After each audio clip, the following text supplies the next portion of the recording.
श्रीगुरुभ्यो नमः हरिः ओम्। यतो जन्माद्यस्य श्रुतिसुनयमानैकविषयात् स्वतन्त्रस्तन्त्रज्ञो गुरुरपि गुरुर्यश्च जगताम् विमूढा यत्तत्त्वं प्रकटमिह वेत्तुं सुमनसो मुकुन्दं ध्यायामापहतकुहकं तं स्वमहसा सर्वविघ्नः प्रशमनं सर्वसिद्धिकरं परं सर्वजीवप्रणेतारं वन्दे जगदं हरिं करोतु मम कल्याणं हरिर्हयमुकाबिलः गुरुश्च मध्वनामा मे वरदोऽस्तु निरन्तरम् वाणिते करवण्यम्ब चरणोरति सर्वदा मद्वाक्यसरणीर्भूयात् श्रीमदाचार्यभावग समाश्रयेत् गुरुं भक्त्या महाविश्वासपूर्वकं निक्षिपेत् सर्वभारांश्च गुरो ಶ್ರೀಪಾದಪಂಕಜೇ। ಸೌಭಾಗ್ಯವತಿಯರ ಧರ್ಮಗಳ ಬಗ್ಗೆ ನಿನ್ನೆ ಕೆಲವು ಮಾತುಗಳನ್ನು ತಿಳಿದುಕೊಂಡಿದ್ದೀವಿ. ಮಹಾಭಾರತದ ಶಲ್ಯ ಪರ್ವದಲ್ಲಿ ಒಂದು ಸುಂದರವಾದ ಕಥೆ ನಮಗೆಲ್ಲ ಅತ್ಯಂತ ಮಾದರಿಯಾಗಿರುವಂಥದ್ದು, ಮಾರ್ಗದರ್ಶಕವಾಗಿರುವಂಥದ್ದು. ಗರ್ಗವಂಶದಲ್ಲಿ ಕುಣಿ ಅನ್ನುವಂತಹ ಋಷಿ ಮಹಾ ತಪಸ್ವಿಯಾಗಿರುವಂಥವನು, ಮಹಾಜ್ಞಾನಿಯಾಗಿರುವಂಥವನು, ಸಂಸಾರವನ್ನ ಅಸಾರ ಅಂತ ಅಂದುಕೊಂಡಿರುವಂಥವನು. ಸಂಸಾರನೇ ಬೇಡ್ರಿ ನಂಗೆ, ನಾನು ಹಾಗೆ ಒಬ್ಬಂಟಿಗನಾಗಿರ್ತೀನಿ ಅಂತ ಹೇಳಿ ವಿವಾಹವನ್ನೇ ಮಾಡಿಕೊಳ್ಳಿಲ್ಲ. ಆ ಜನ್ಮ ಬ್ರಹ್ಮಚಾರಿಯಾಗಿದ್ದ. ಬ್ರಹ್ಮಚಾರಿಯಾಗಿದ್ದು ಹರಿಯ ಆರಾಧನೆಯನ್ನ ಮಾಡದ. ಜಪ ತಪ ಮತ್ತು ವಿಶೇಷವಾಗಿ ಅನುಷ್ಠಾನ ಎಷ್ಟೋ ನೂರಾರು ವರ್ಷಗಳು ಕಳೆದಿದ್ದಾವೆ. ವೃದ್ಧನಾಗ್ತಾ ಇದ್ದಾನೆ. ಯಾರಾದರೂ ಒಬ್ರು ಸಹಾಯಕರಿದ್ರೆ ಅನುಕೂಲ ಆಗ್ತಿತ್ತಲ್ಲ, ನನ್ನ ಕೈಲಾಗ್ತಿಲ್ಲಲ್ಲ, ಶಕ್ತಿ ಇಲ್ಲಲ್ಲ ಅಂತ ಹೇಳಿ ಯೋಚನೆಯನ್ನ ಮಾಡ್ತಾ ಇರುವಂತಹ ಸಂದರ್ಭದಲ್ಲಿ ಹೆಂಡತಿ ಇಲ್ಲದೆ ಸಂಸಾರಕ್ಕೆ ಇಳಿಯುವಂಥದ್ದು ಅಂತ ಹೇಳಿ ಅವನ ಮನಸ್ಸಿನಲ್ಲಿ ಯೋಚನೆಯನ್ನ ಮಾಡಿದ್ದಾನೆ. ಆ ಕುಣಿಯ ಮನಸ್ಸಿನಿಂದಲೇ ಒಬ್ಬ ಸುಂದರವಾದ ಯುವತಿ ಉದ್ಭವವಾಗಿದ್ದಾಳೆ, ಜನಿಸಿದ್ದಾಳೆ. ಕೈ ಮುಗಿದು ಕೇಳ್ತಾ ಇದ್ದಾಳೆ, ನನ್ನಿಂದ ಏನಾಗಬೇಕು? ಹರಿಯ ಕಾರುಣ್ಯದ ಬಲ, ತಪಸ್ಸಿನ ಬಲ ನೋಡಿ ಬಹಳ ಸಂತೋಷ ಆಗಿದೆ. ಅವಳ ಸಹಾಯದಿಂದ ಎಲ್ಲ ಕೆಲಸವನ್ನ ಮಾಡ್ತಾ ಇದ್ದಾನೆ. ಸ್ವಲ್ಪ ದಿವಸ ಆದ ಮೇಲೆ ಇವಳಿಗೆ ಅನೇಕ ವರಗಳನ್ನು ತೋರಿಸಿದ್ದಾನೆ, ಸಂಬಂಧಗಳನ್ನ. ಕುಣಿ ಯಾವುದನ್ನೂ ಒಪ್ಪಲಿಲ್ಲ. ಸ್ವಲ್ಪ ದಿವಸ ಆದ ಮೇಲೆ ಕುಣಿ ಭಗವಂತನ ಪಾದವನ್ನು ಸೇರಿದ್ದಾನೆ. ಉಗ್ರವಾದ ತಪಸ್ಸಿನಿಂದ, ತಂದೆಯಂತೂ ಇಲ್ಲ, ಹಾಗಾಗಿ ಉಗ್ರವಾದ ತಪಸ್ಸಿನಿಂದ ಶರೀರವನ್ನ ಭಗವಂತನಿಗೆ ಮೀಸಲಾಗಿಟ್ಟಿದ್ದಾಳೆ. ಆ ಕನ್ಯೆ ವಿಶೇಷವಾಗಿ ಭಗವಂತನ ಆರಾಧನೆಯನ್ನ ಮಾಡ್ತಾ ಇದ್ದಾಳೆ. ಸ್ವಲ್ಪ ದಿವಸ ಆಯಿತು, ಕೆಲವಾರು ವರ್ಷಗಳ ಕಳೆದ ಮೇಲೆ ಅವಳೂ ವೃದ್ಧಳಾಗಿದ್ದಾಳೆ. ಕೈಗಾಲಗಳಲ್ಲಿ ಶಕ್ತಿ ಇಲ್ಲ, ಲಾವಣ್ಯರಹಿತವಾಗಿರುವಂತಹ ದೇಹ, ಕಣ್ಣು ಸರಿಯಾಗಿ ಕಾಣೋದಿಲ್ಲ, ಕಿವಿ ಸರಿಯಾಗಿ ಕೇಳೋದಿಲ್ಲ. ಇಂತಹ ದೇಹವನ್ನ ತೊರೆಯಬೇಕು ಅನ್ನುವಂತಹ ಸಂದರ್ಭದಲ್ಲಿ ವೃದ್ಧ ಕನ್ಯೆಯನ್ನ ಕುರಿತು ಮಹಾಜ್ಞಾನಿಗಳಾಗಿರುವಂತಹ ನಾರದರು ಬಂದು ಒಂದೆರಡು ಮಾತು ಹೇಳ್ತಾರೆ. ನೀನು ಬೇಕಾದಷ್ಟು ಶರೀರವನ್ನ ಶೋಷಣೆ ಮಾಡಿದ್ದೀಯ, ಉತ್ತಮವಾದ ಜ್ಞಾನವನ್ನ ಪಡೆದಿದ್ದೀಯ, ಧರ್ಮವನ್ನ ಆಚರಣೆ ಮಾಡಿದ್ದೀಯ. ಆದರೆ ನಿನಗೆ ನಾಕ ಮೋಕ್ಷ ಸದ್ಗತಿ ಆಗಬೇಕು ಅಂತಾದ್ರೆ ನೀನು ಪತಿ ಸೇವೆಯನ್ನ ಮಾಡಬೇಕು. ಅದನ್ನು ನೀ ಮಾಡಿಲ್ಲ. ಜೊತೆಗೆ ಸತ್ಪುತ್ರರನ್ನ ಪಡೆಯಬೇಕು. ಇದಿಲ್ಲದೆ ನಿನಗೆ ನಾಕ ಎಲ್ಲಿ ದೊರೆಯಲಿಕ್ಕೆ ಸಾಧ್ಯ? ಹಾಗಾಗಿ ನೀನು ಅದನ್ನ ಮಾಡಿದರೆ ಮಾತ್ರ ನಿನಗೆ ಎಲ್ಲವೂ ದೊರೆಯಲಿಕ್ಕೆ ಸಾಧ್ಯ. ವೃದ್ಧ ಕನ್ಯೆ ಅಂದ್ಲು, ಆಯ್ತು ನಾನು ವಿವಾಹವನ್ನ ಮಾಡಿಕೊಳ್ತೇನೆ, ನಂದೇನು ಅಭ್ಯಂತರ ಇಲ್ಲ. ಎಲ್ಲರಿಗೂ ಹೇಳಿದ್ಲು ಋಷಿಗಳಿಗೆ, ನಾನು ಗಳಿಸಿರುವಂತಹ ಪುಣ್ಯದಲ್ಲಿ ಅರ್ಧ ಭಾಗವನ್ನು ನಿಮಗೆ ಕೊಡ್ತೇನೆ, ನೀವು ಬಂದು ವಿವಾಹವನ್ನು ಮಾಡಿಕೊಳ್ಳಬಹುದು. ಅದರಲ್ಲಿ ಪುಣ್ಯದ ಲೋಭದಿಂದ ಗಾಲವ ವಂಶದಲ್ಲಿ ಬಂದಿರುವಂತಹ ದೊಡ್ಡ ಋಷಿ ಶೃಂಗವಾನ್ ಅಂತ ಅವನ ಹೆಸರು. ಅವನು ಇವಳನ್ನ ವಿವಾಹವಾಗಲಿಕ್ಕೆ ಸಿದ್ಧನಾದ. ವೃದ್ಧಳಾಗಿದ್ರು ನಿನ್ನನ್ನು ನಾನು ವಿವಾಹ ಆಗ್ತೀನಿ ಎಂದ. ಅವಳು ಹೇಳಿದ್ಲು, ನಾನು ಒಂದು ರಾತ್ರಿ ಮಾತ್ರ ನಿನ್ ಜೊತೆಗಿರ್ತೇನೆ, ಆ ಷರತ್ತಿಗೆ ಒಪ್ಪಿಗೆ ಕೊಟ್ರೆ ನಾನು ವಿವಾಹ ಮಾಡಿಕೊಳ್ತೇನೆ. ಆಗ್ಲಿ ಅಂದ. ತನ್ನ ಶಕ್ತಿ ಸಾಮರ್ಥ್ಯದಿಂದ ಯುವತಿಯಾಗಿದ್ದಾಳೆ ಆ ವೃದ್ಧ ಕನ್ಯೆ. ಒಂದು ದಿವಸ ಪತಿಯ ಸೇವೆಯನ್ನ ಮಾಡಿದ್ದು, ಆ ಪುಣ್ಯದ ಪ್ರಭಾವದಿಂದ ಮುಂದೆ ಸದ್ಗತಿಯನ್ನ ಪಡೆದು.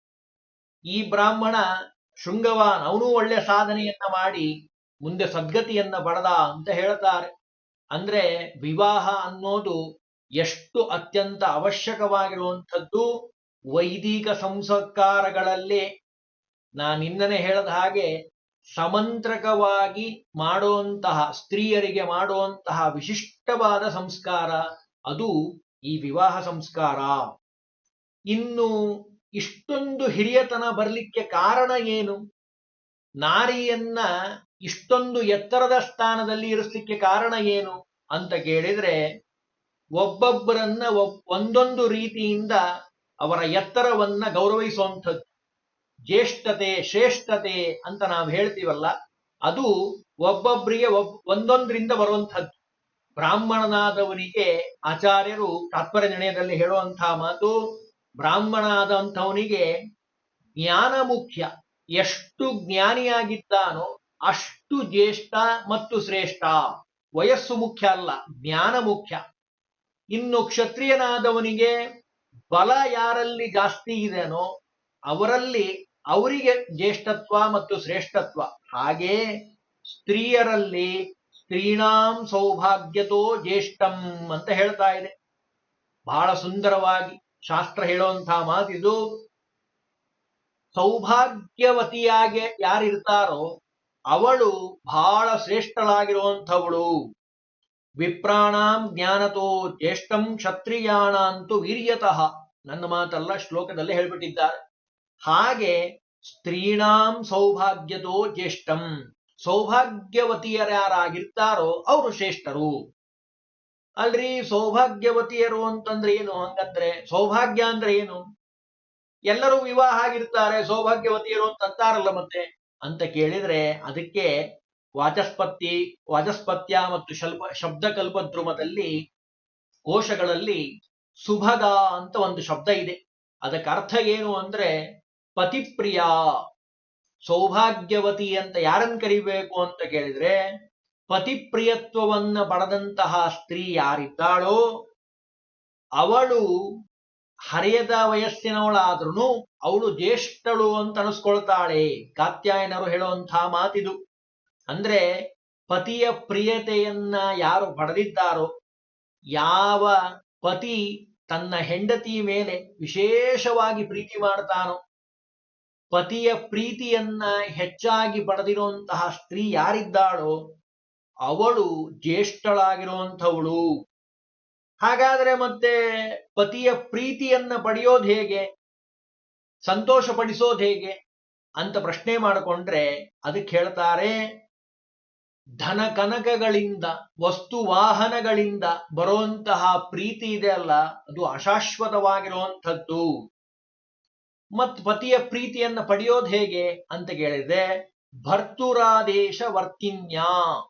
ಎಷ್ಟು ಸುಂದರವಾಗಿ ಹೇಳ್ತಾರೆ ಶಾಸ್ತ್ರ ಅಂದ್ರೆ ಅತಿ ಸುಂದರವಾಗಿ ಹೇಳ್ತದೆ. ಶಾಸ್ತ್ರಕ್ಕೆ ಅವಿರುದ್ಧವಾದ ಪತಿಯ ಆದೇಶಗಳನ್ನ ಪರಿಪಾಲನೆ ಮಾಡುವಂಥದ್ದು, ಅದು ಅವನಲ್ಲಿ ಇವಳ ಮೇಲೆ ಪ್ರೀತಿಯನ್ನ ಉಂಟು ಮಾಡ್ತದೆ, ಹೆಚ್ಚಾಗಿ ಪ್ರೀತಿ ಮಾಡೋ ಹಾಗೆ ಮಾಡುತ್ತದೆ. ಬಹುಬಿಹಿ ವ್ರತೈಹಿ ಅಗ್ನಿಷ್ಟ ತೋಷಿತ. ಬೇಕಾದಷ್ಟು ವ್ರತಗಳಾಗಿರಬಹುದು, ಅಗ್ನಿಯಿಂದ ಹೋಮ ಮಾಡೋದಾಗಿರಬಹುದು, ಅನೇಕ ದೇಹಕ್ಕೆ ಶ್ರಮ ಪಡಿಸುವಂತಹ ವ್ರತಗಳ ಆಚರಣೆ ಇರಬಹುದು. ಆ ಎಲ್ಲ ಪುಣ್ಯದ ಫಲ ಪತ್ಯಂತರ್ಗತನಾಗಿರುವಂತಹ ಭಗವಂತನನ್ನ ಆರಾಧನೆ ಮಾಡೋದ್ರಿಂದ ಬರ್ತಾ ಇದೆ.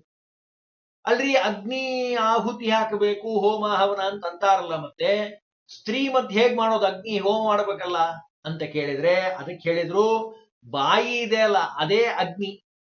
ಬಾಯಿಯಲ್ಲಿ ಅಗ್ನಿ ಇರ್ತಾನೆ.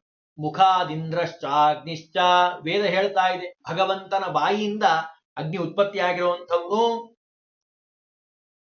ಅಗ್ನಿ ಹೋಮ ಮಾಡ್ಬೇಕಲ್ಲ, ಬಾಯಿಯಿಂದ ಮಾಡೋದು ಹೇಗೆ ಸ್ತ್ರೀಯಾದಂಥವಳು ಅಂತ ಕೇಳಿದ್ರೆ, ವಾಕ್ ಆ ಬಾಯಿ ಏನಿದೆ ಅಲ್ಲ ಮಾತು, ಅದು ಹಿಡಿತದಲ್ಲಿರಬೇಕು. ಉಮಾ ಅಂತ ಪಾರ್ವತೀ ದೇವಿಗೆ ಹೆಸರು. ಗೌರಿಯನ್ನ ನಿತ್ಯದಲ್ಲಿ ಪೂಜಾ ಮಾಡಬೇಕು ಅಂತ ಶಾಸ್ತ್ರ ಹೇಳ್ತದೆ. ಯಾಕೆ? ಉತ್ಕೃಷ್ಟವಾದ ಜ್ಞಾನವನ್ನ ಕೊಡುವಂಥವಳು. ಸರಿಯಾದ ಮಾತು, ಸರಿಯಾದ ರೀತಿಯಲ್ಲಿ, ಸರಿಯಾದ ಜಾಗದಲ್ಲಿ, ಯಾರು ಎದುರುಗಡೆ ಇದ್ದಾರೆ ಅಂತ ನೋಡಿ ಮಾತಾಡುವಂತಹ ಮಾತು, ಅದು ಹಿತವಾದ, ಮಿತವಾದ, ಸವಿಯಾದ, ಇನ್ನೊಬ್ಬರ ಮನಸ್ಸಿಗೆ ನೋವಾಗದೇ ಇರೋ ರೀತಿ ಮಾಡುವಂತಹ ಮಾತಾಡುವಂತಹ ಮಾತಿದೆ ಅಲ್ಲ, ಅದು ಅಗ್ನಿಹೋತ್ರ ಮಾಡುವಂತಹ ಫಲವನ್ನ ಪಡಿತಾ ಇದೆ. ಪತಿಯ ಜೊತೆಗೆ ಅಷ್ಟು ಪ್ರೀತಿಯಿಂದ ವ್ಯವಹಾರವನ್ನು ಮಾಡಬೇಕು. ಉಮಾದೇವಿ ಆ ರುದ್ರದೇವರ ಅಂತರ್ಗತನಾಗಿರುವಂತಹ ಭಗವಂತನನ್ನ ಆರಾಧನೆ ಮಾಡಿದ್ದಾಳೆ. ಹಾಗಾಗಿ ರುದ್ರದೇವರಿಗೆ ಪಾರ್ವತೀ ದೇವಿ ಮೇಲೆ ಬಹಳ ಪ್ರೀತಿ. ಅದನ್ನಿಲ್ಲಿ ತಿಳಿಸ್ತಾರೆ. ಪತ್ಯಂತರ್ಗತನಾಗಿರುವಂತಹ ಪರಮಾತ್ಮನಲ್ಲಿ ಅಗ್ನಿಯನ್ನ ಉಪಾಸನೆ ಮಾಡೋದ್ರಿಂದ ಎಲ್ಲವನ್ನೂ ಪಡಿತಾಳೆ. ಪುರುಷನಾದಂಥವನಿಗೆ ಸಾಲಿಗ್ರಾಮ, ಪ್ರತಿಮೆ ಎಲ್ಲ ಕೊಟ್ಟಿದ್ದಾರೆ ಪ್ರತಿಮಾ ರೂಪದಲ್ಲಿ. ಅಂದ್ರೆ ಆ ಪ್ರತೀಕದಲ್ಲಿ ಭಗವಂತನನ್ನ ಆರಾಧನೆ ಮಾಡಿ. ಅದೇ ರೀತಿ ಸ್ತ್ರೀಯಾದವಳಿಗೆ ಪತಿಯನ್ನೇ ಕೊಟ್ಟಿದ್ದಾರೆ ಪ್ರತಿಮೆಯಾಗಿ. ಹಾಗಾಗಿ ಯಾಪತಿಂ ಹರಿಭಾವೇನ, ಪತಿಯಲ್ಲಿ ಭಗವಂತ ವಿಶೇಷವಾಗಿ ಸನ್ನಿಧನಾಗಿದ್ದಾನೆ ಅನ್ನೋಂಥ ಭಾವನೆಯಿಂದ ಶುದ್ಧವಾದ ರೀತಿಯಲ್ಲಿ ಭಜೇತ್ ಶ್ರೀರೀವ ತತ್ಪರಾಹ, ಲಕ್ಷ್ಮೀದೇವಿಯ ಅನುಗ್ರಹ ಆಗಬೇಕು ಅಂತ ಇದ್ರೆ ಹರಿಯಾತ್ಮನ ಹರಿರ್ಲೋಕೆ ಪತ್ಯ ಶ್ರೀರೀವ ಮೋದತೆ. ಹರಿ ಆ ಭಗವಂತ ಪತಿಯಲ್ಲಿದ್ದಾನೆ. ಸ್ತ್ರೀಣಾಂ ಭರ್ತರಿ ಭಾವನಾ, ಭಾಗವತ ತಾತ್ಪರ್ಯದಲ್ಲಿ ಬಂದಿರುವಂತಹ ಮಾತು. ಮುಕ್ತಿಗೆ ಸೋಪಾನ ಅಂತ, ಮುಕ್ತಿಗೆ ಮೆಟ್ಟಲಿದ್ದ ಹಾಗೆ ಪತಿಯನ್ನ ಸೇವನೆ ಮಾಡುವಂಥದ್ದು. ಅಂದ್ರೆ ಪತಿಯನ್ನ ಬಿಟ್ಟು ಬೇರೆ ಎಲ್ಲೂ ಅವಳು ಪೂಜೆ ಮಾಡೋ ಹಾಗಿಲ್ಲ. ಏನೇ ಮಾಡಿದ್ರು ಪತ್ಯಂತರ್ಗತ ಅಂತ ಅಂದಾಗ್ಲೇ ಅದಕ್ಕೆ ಫಲ ಬರುವಂಥದ್ದು. ಅದೇ ಸೌಭಾಗ್ಯವತಿಯ ಲಕ್ಷಣ. ಅವಳನ್ನೇ ಸೌಭಾಗ್ಯವತಿ ಅಂತ ಕರೀಬೇಕು. ಪೋಷಣಂ ಪುತ್ರ ಮುಖ್ಯಾನ ವಿಷ್ಣೋ ಪೂಜತೆ ಚಿಂತೆಯೇತ್. ಎಷ್ಟು ಸುಂದರವಾಗಿ ಹೇಳ್ತಾರೆ ನೋಡಿ. ಪುತ್ರರನ್ನ ಪೋಷಣೆ ಮಾಡುವಂಥದ್ದು, ಮಕ್ಕಳನ್ನ, ಅದುವಿನ ವಿಷ್ಣುವಿನ ಪೂಜೆ ಅಂತ ಅನ್ಕೊಳ್ಬೇಕು. ಅಯ್ಯೋ ಕೆಲಸ ಮಾಡಬೇಕಲ್ರಿ ಮನೆ ಕೆಲಸ ಅಂತ ಯಾವತ್ತೂ ಬೇಸರ ಮಾಡಬಾರದು. ಮನೆ ಎಲ್ಲ ಕೆಲಸವು ಅದು ಭಗವಂತನ ಆರಾಧನೆ ಅಂತ ಮಾಡಬೇಕು. ಇನ್ನು ಗಂಡನ ಪೂಜೆಯನ್ನು ಮಾಡಬೇಕಾದ್ರೆ ವಿಷ್ಣು ಭಾವನೆಯ ಭರ್ತ ಸೇವ್ಯ ಸ್ತ್ರೀಭಿ ಸದೈವಹಿ. ವಿಷ್ಣುವಿನ ಮುಖ್ಯ ಪ್ರತಿಮೆ ಗಂಡನನ್ನ ಪೂಜಾ ಮಾಡೋದು, ಅವನಿಗೆ ಬೇಕಾಗಿರುವಂತಹ ಪದಾರ್ಥಗಳನ್ನ, ಶಾಸ್ತ್ರ ಅವಿರುದ್ಧವಾಗಿರುವಂತಹ ಪದಾರ್ಥಗಳನ್ನ ಅಡಿಗೆ ಮಾಡಿ ಅವನ ನೈವೇದ್ಯಕ್ಕೆ ಅನುಕೂಲ ಮಾಡಿಕೊಡುವಂಥದ್ದು. ಇವೆಲ್ಲವೂ ತೇನೈವ ಸಾ ಲಭೇತ್ ಪುಣ್ಯಂ, ಅದರ ಒಂದು ಪುಣ್ಯದ ಪಾಕ ಇಷ್ಟೇ ಅಂತ ಹೇಳಲಿಕ್ಕೆ ಸಾಧ್ಯ ಇಲ್ಲ.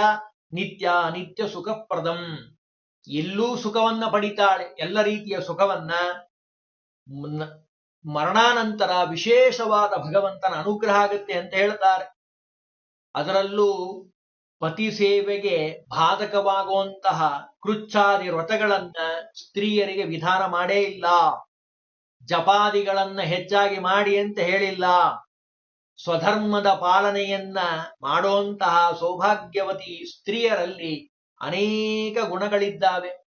ಹಾಗಾಗಿ ಬೆಳಗ್ಗೆ ಎದ್ದು ಕೂಡಲೇ ಇವರನ್ನ ನೋಡಬೇಕಂತೆ. ಇಷ್ಟು ಜನನ್ನ ಯಾರ್ಯಾರನ್ನ ಅಂತ ಕೇಳಿದ್ರೆ, ಶ್ರೋತ್ರಿಯಂ ಸುಭಗಾಂ ಗಾಂಚ ಅಗ್ನಿಮಗ್ನಿ ಚಿತಿಂ ತಥಾ ಪ್ರಾತಿರುತ್ಥಾಯ ಯಃ ಪಶ್ಚೇದ್ ಅಂತ ಹೇಳ್ತಾರೆ. ಅಂದ್ರೆ ಶ್ರೋತ್ರಿಯನಾದ ಬ್ರಾಹ್ಮಣ, ಪತಿಪ್ರಿಯಳಾದ ಮಹಿಳೆ ಸ್ತ್ರೀ, ಮತ್ತು ಆಕಳು ದೀಪವನ್ನ ಮತ್ತು ಯಜ್ಞಕುಂಡವನ್ನ ಬೆಳಗ್ಗೆದ್ದು ಕೂಡಲೇ ನೋಡಬೇಕಂತ. ಅದರಲ್ಲಿ ಎರಡನೆಯ ಸ್ಥಾನ ಸೌಭಾಗ್ಯವತಿ ಇಟ್ಟಿದ್ದಾರೆ. ಸುಭಗಾಂ ಅಂತ ಶಬ್ದ ಇದೆ.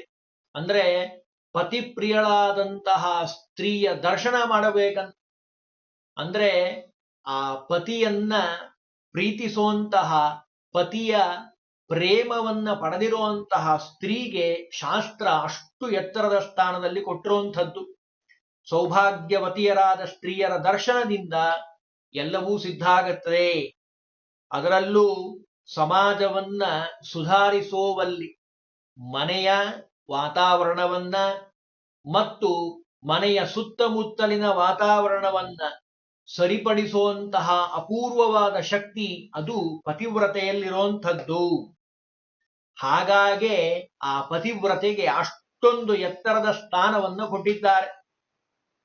ಹಾಗಾದ್ರೆ ಆ ಸೌಭಾಗ್ಯವತಿ ಮಾಡಬೇಕಾದ ಕರ್ತವ್ಯಗಳೇನು, ಅದನ್ನ ನಾಳಿನ ದಿವಸ ತಿಳಿಯಲಿಕ್ಕೆ ಪ್ರಯತ್ನವನ್ನು ಮಾಡೋಣ.